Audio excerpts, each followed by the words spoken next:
Halo Pak Ari dan semua yang menyaksikan video ini. Perkenalkan, saya Marsiano Putra dari Prodi Akuntansi dengan NIM 20220111005 ingin mempresentasikan tentang liabilitas lancar dan penggajian.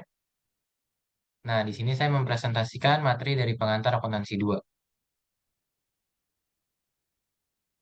Oke, yang pertama kita akan membahas tentang liabilitas lancar. Liabilitas lancar ini adalah kewajiban yang akan dan harus kita bayarkan dari aset lancar dan jatuh tempo dalam waktu singkat. Nah, dalam waktu singkat ini biasanya tidak lebih dari 1 tahun periode akuntansi atau tidak melebihi dari 12 bulan. Nah, di sini ada contoh dari jenis kewajiban lancar yang akan kita bahas. Yang pertama ada utang usaha atau account payable. Yang kedua ada bagian utang jangka panjang atau long term liability section.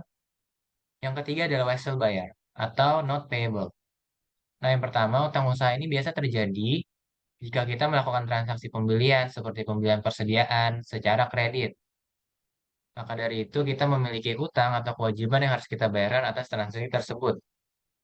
Nah, yang kedua, bagian dari utang jangka panjang. Nah, bagian dari utang jangka panjang di sini yang dimaksud adalah seperti kita meminjam uang sejumlah 10 juta. Nah, akan tetapi di situ dicicil selama 10 tahun. Nah, biasanya cicilan-cicilan ini per tahunnya itu dimasukkan ke dalam golongan liabilitas lancar di bagian utang jangka panjang. Jadi dari utang jangka panjang itu dibagi-bagi lagi per bulannya atau per tahunnya seperti itu. Lalu yang ketiga ada wesel bayar. Nah, di sini maksud dari wesel bayar artinya adalah perjanjian yang ditulis dengan sejumlah nominal di dalamnya beserta dengan tanggal yang harus dibayarkan. Seperti itu. Lalu kita lanjut ke contoh kasus. Sebagai contoh, di sini diasumsikan sebuah perusahaan menerbitkan wesel 90 hari dengan bunga 10% beserta nominal 1 juta tertanggal 1 Juli. Di sini jurnalnya pada saat tanggal transaksi adalah utang usahanya kita debit dari PT JM Rakyat dan wesel bayarnya kita kredit.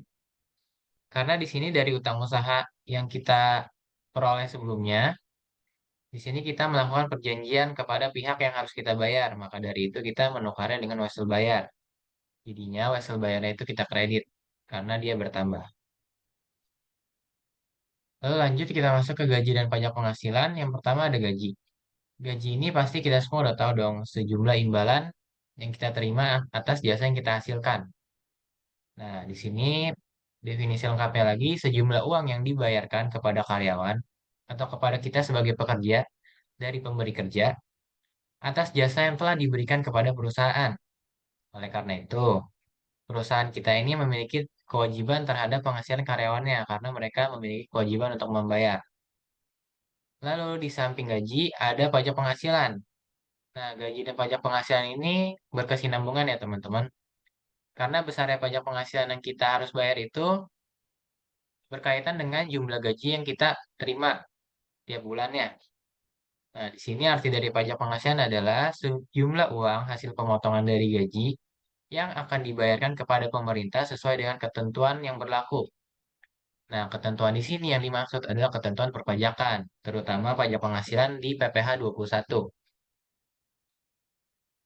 Lanjut, di sini ada jenis-jenis potongan atas penghasilan karyawan. Yang pertama adalah jaminan hari tua, yang kedua jaminan sosial kesehatan, yang ketiga ada pajak penghasilan, yang keempat adalah penghasilan kena pajak.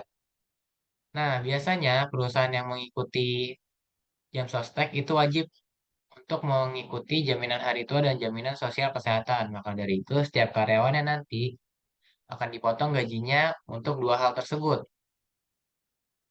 Lalu di sini juga ada kewajiban perusahaan atas penggajian.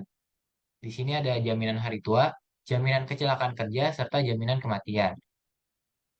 Lalu di sini ada register gaji, yang berarti laporan dengan banyak kolom yang digunakan untuk merangkum data untuk setiap periode pembayaran gaji. Nah, biasanya di sini banyak kolom-kolom setiap nama karyawannya. Nah, di situ nanti yang bersangkutan di bagian register gaji tersebut akan mencatat dan membayarkan gaji tersebut kepada setiap pegawainya. Lalu di sini ada tunjangan karyawan. Secara artinya, dapat diartikan bahwa tunjangan karyawan adalah kompensasi yang diberikan kepada karyawan di luar gaji pokoknya. Misal tunjangan asuransi, tunjangan makan, tunjangan transportasi, dan lain-lain. Lalu juga ada yang dimaksud dengan tunjangan pasca kerja. Pasca kerja ini yang dimaksud tuh apa? Semisal kita sudah pensiun dari pekerjaan kita. Nah, di situ biasanya kita mendapatkan tunjangan pasca kerja. Contohnya seperti dana pensiun. Jadi setelah kita pensiun, kita mendapatkan dana pensiun yang akan dibayarkan kepada kita dari perusahaan tempat kita bekerja. Nah, sekian presentasi dari saya tentang liabilitas lancar dan kewajiban penggajian. Terima kasih.